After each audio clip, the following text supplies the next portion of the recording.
Halo, perkenalkan nama lengkap saya Maria Goretidias. Saya dari kelas 2021B, Program Studi Pendidikan Guru Sekolah Dasar, Fakultas Keguruan dan Ilmu Pendidikan dari Universitas Katolik Indonesia Santo Paulus Mute.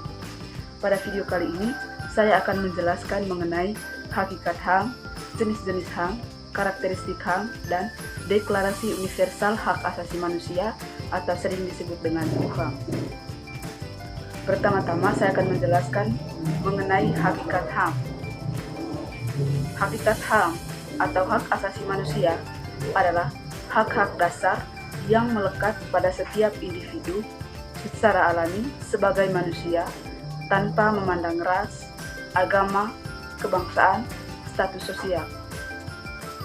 HAM mencakup hak untuk hidup, kebebasan, keamanan, serta hak-hak lainnya yang diperlukan untuk menjaga martabat manusia.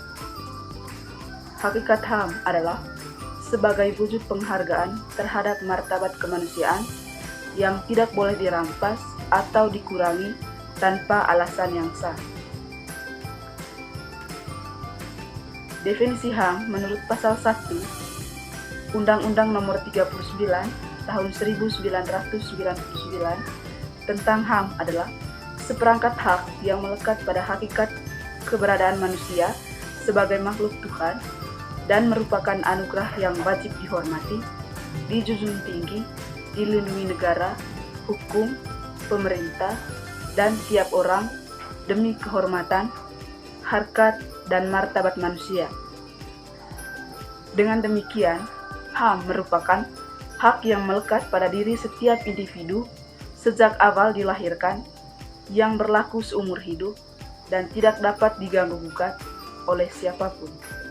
Sebagai warga negara yang baik, kita mesti menjunjung tinggi nilai hak asasi manusia tanpa membeda-bedakan status, golongan, keturunan, maupun jabatan. Yang kedua, jenis-jenis HAM. Penggolongan hak asasi manusia dapat dibedakan dalam beberapa aspek. Antara lain, yang pertama, hak individu, yang merupakan hak-hak yang dimiliki masing-masing orang. Yang kedua, hak kolektif, yakni masyarakat yang hanya dapat dinikmati bersama orang lain, seperti hak penentuan nasib sendiri, hak memperoleh ganti rugi bagi kebebasan yang dilanggar. Yang ketiga, hak sipil dan politik.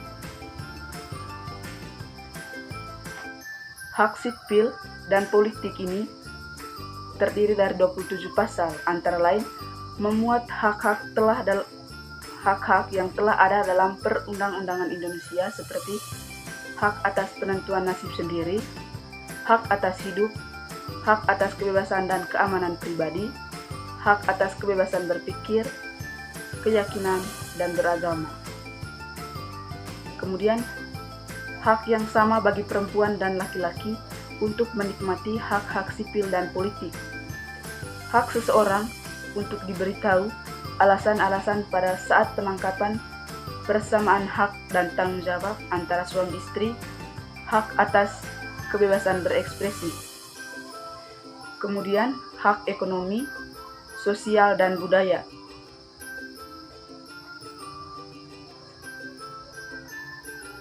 Hak ekonomi, sosial, dan budaya memuat hak untuk menikmati kebebasan dan rasa ketakutan, kemiskinan, larangan atau diskriminasi ras, warna kulit, jenis kelamin, agama, persamaan hak antara laki-laki dan perempuan untuk menikmati ekonomi, sosial, dan budaya.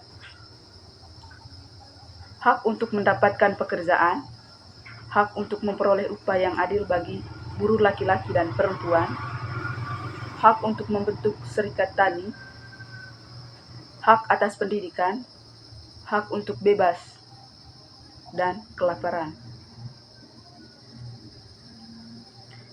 Yang berikut, karakteristik HAM.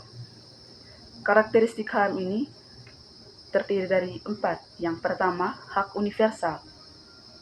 Universal berlaku untuk semua orang di seluruh dunia. Yang kedua, tidak dapat dicabut.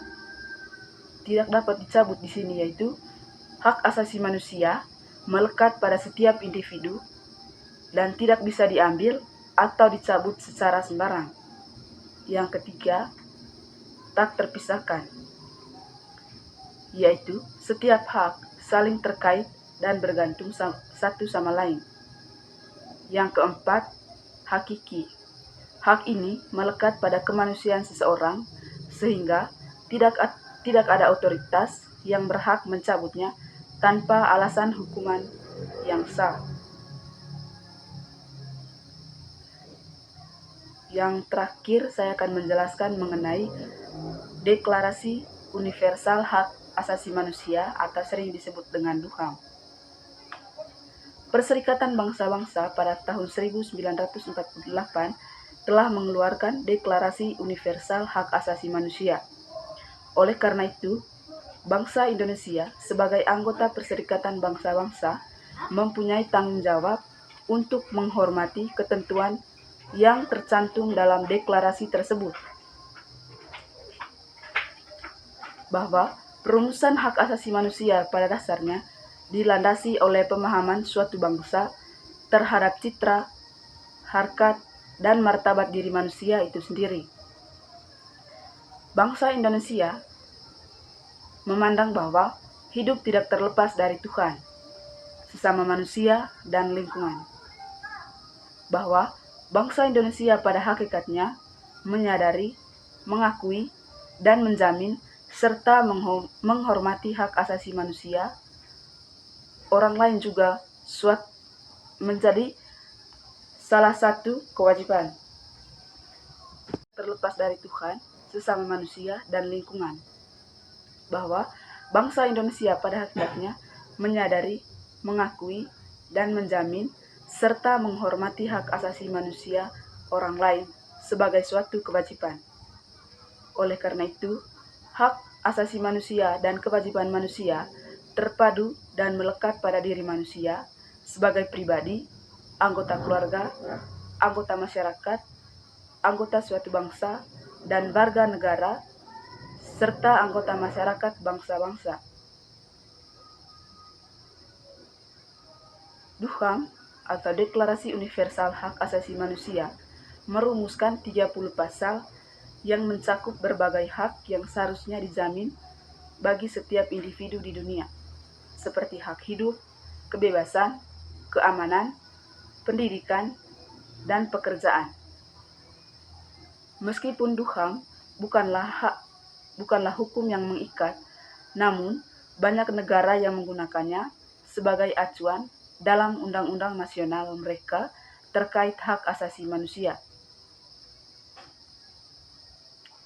Baik, itu saja penjelasan dari saya mengenai materi hakikat HAM, jenis-jenis HAM, karakteristik HAM, dan Deklarasi Universal Hak Asasi Manusia atau sering disebut dengan DUHAM.